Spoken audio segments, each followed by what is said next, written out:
This audiobook is The Tale of the Three Brothers, read by Nior Darastrix, written by J.K. Rowling. There were once three brothers who were traveling along a lonely, winding road at twilight. In time, the brothers reached a river too deep to wade through and too dangerous to swim across. However, these three brothers were learned in the magical arts, and so they simply waved their wands and made a bridge appear across the treacherous water. They were halfway across it when they found their paths blocked by a hooded figure, and Death spoke to them. He was angry that he had been cheated out of the three new victims, for travelers usually drowned in the river. But Death was cunning. He pretended to congratulate the three brothers upon their magic, and said that each had earned a prize for having been clever enough to evade him.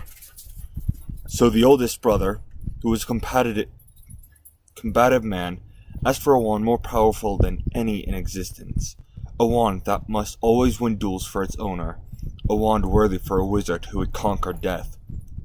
So Death crossed to an elder tree at the banks of the river, fashioned a wand from a branch that hung there, and gave it to the oldest brother.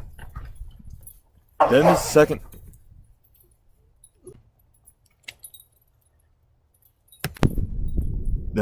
brother, who was an arrogant man, decided that he wanted to humiliate Death still further, and asked for the power to recall others from Death. So Death picked up a stone from the river bank and gave it to the second brother, and told him that the stone would have the power to bring back the dead. And then Death asked the third and youngest brother what he would like.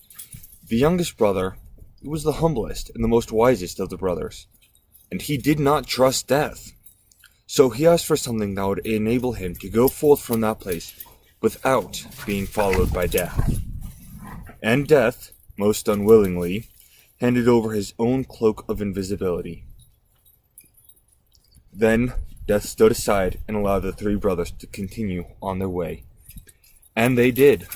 They did so, talking with wonder of the adventure they had had, and admiring Death's gifts.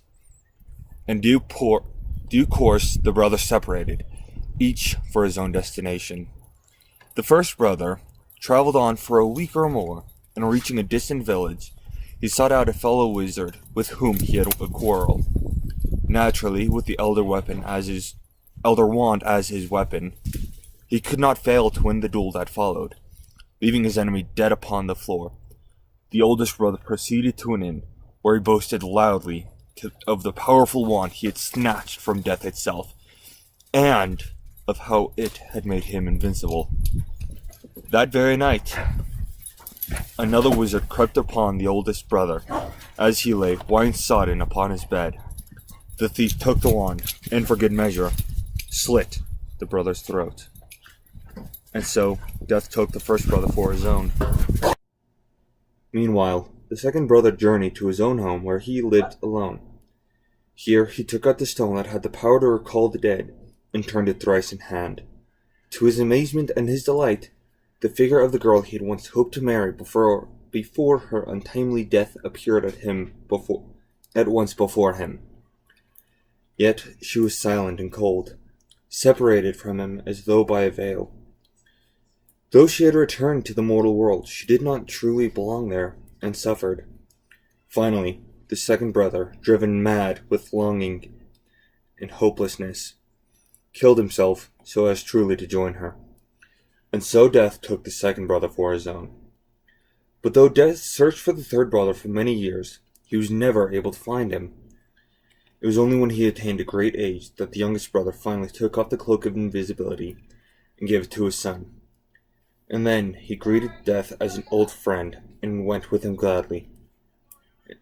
And equals, they departed this life.